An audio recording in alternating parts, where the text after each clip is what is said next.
Well, Rigathi Gachagua has just exposed that William Ruto hired the most luxurious plane that is being hired, 5 million per hour, just to travel around the world, when Kenya is literally burning into flames due to the fuel hiked crisis. Let us listen to Rigathi Gachagua. I don't know where Rigathi actually gets his intel from, but what I know, it literally checks out. He says the plane has sauna, jacuzzi, and 4 girls from Seychelles who are just there to massage him and give him a luxurious comfort during his flight. But do you think all these allegations by Rigathi Gachagua are actually true?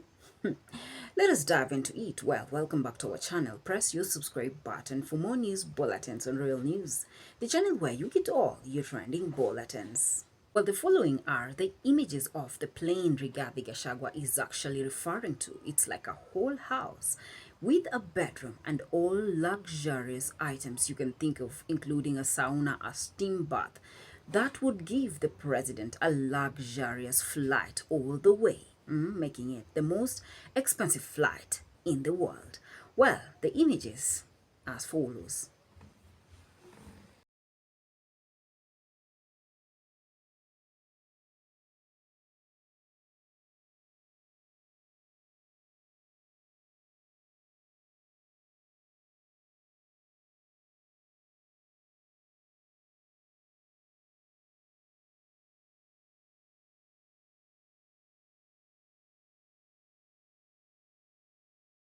Now let us listen to Rigathi Gachagua's speech as he exposes William Ruto.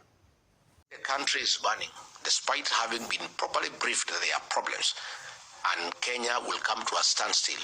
He left on an overseas trip in a private jet, I am told the most luxurious in the world, where you are paying 5 million shillings per hour. That jet that he left with is the epitome of luxury, with a full bedroom and a massage parlor and a spa with a jacuzzi, steam, sauna, and the massage parlor has 4 girls from Seychelles. He is enjoying when Kenyans are struggling. Who is Dennis Itumbi, the alleged blogger that Rigathi Gachagua accuses? If Ruto is out of the country, he controls all the cabinet secretaries. Imagine dignitaries who have their own ministries being controlled by none other than Dennis Itumbi. With alleged speculations, he sits in the former president Kibaki's office. Instead of Kithure Kindiki, the current deputy president running errands in the absence of William Ruto, Itumbi, the blogger, is said to be taking control of all the government programs and instructions direct from President William Ruto.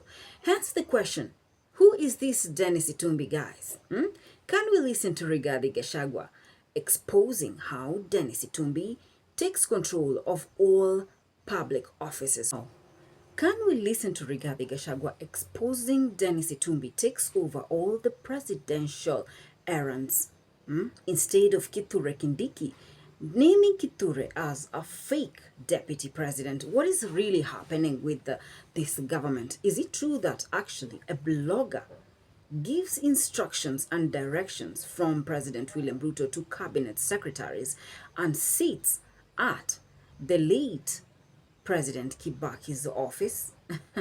Gachagua is a very interesting man. I don't know where he actually gets all his intel, but I think all of it checks out. Let us listen to Rigathi. Blogger is the one in charge of government, not Kindiki. When Ruto goes out of the country, he leaves Dennis to be in charge. And you saw yesterday, the CS National Treasury is a very senior cabinet secretary with executive powers.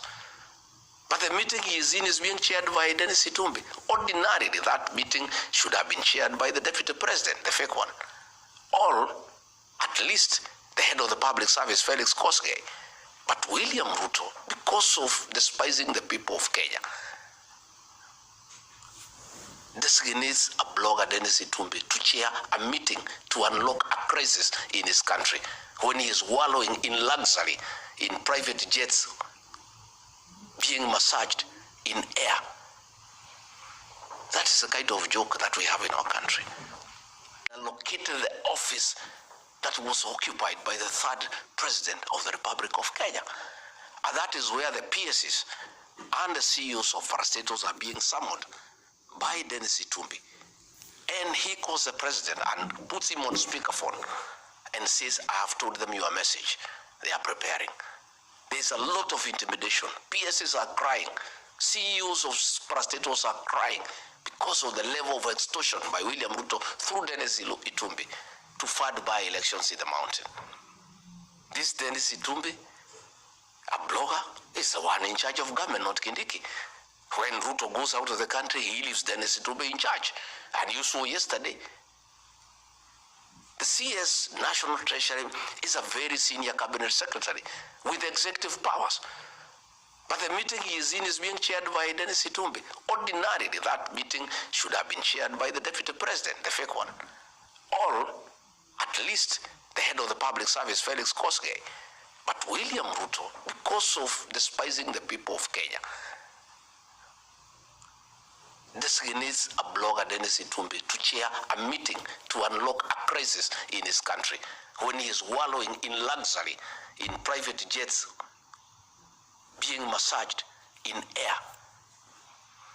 That is the kind of joke that we have in our country. I want to ask the PSs and the CEOs not to give that money for Olkalau and to go to their offices and work.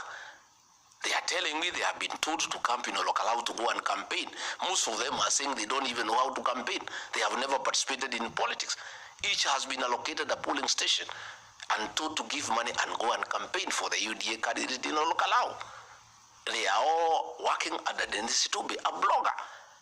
He is in charge of PSs and CEOs of parastatals.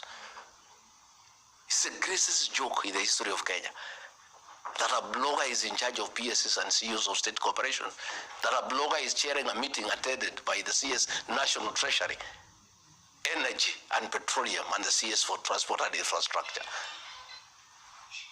That is how casual William Ruto treats the people of Kenya and the challenges that they face. But of course, the worst joke is Kipchumba Murkomen.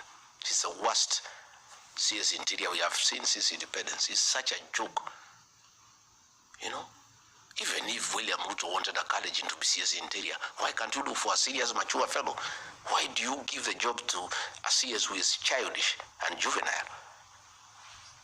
A fellow who reduces a national crisis into a tribal joke.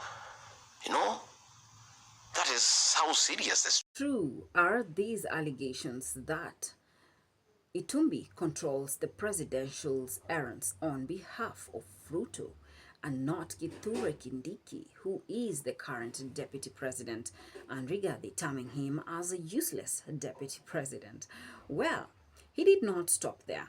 He further goes ahead to accuse Murkomen and stating that Murkomen is the most lousiest Interior Cabinet Secretary Ruto has ever had. This could be because of the current ongoing Kenya fuel riots that have left many lifeless under unclear circumstances, with people speculating that the government was given actually orders to do the unnecessary to Kenyans. Well, let us listen to Rigathi Gachagua and his rapture on Murkomen. Is that they face. But of course, the worst joke is Kipchumba Murkomen. It's the worst CS Interior we have seen since independence. It's such a joke. You know, even if William Ruto wanted a college into CS Interior, why can't you do for a serious, mature fellow? Why do you give the job to a CS who is childish and juvenile? A fellow who reduces a national crisis into a tribal joke. You know, that is how serious the situation back home is. So let me ask the officials of the transport sector who have said they will negotiate with the government. I hope they will not be compromised. I hear yesterday Dennis Itumbi tried to give them 500,000 shillings. 7 of them, they refused.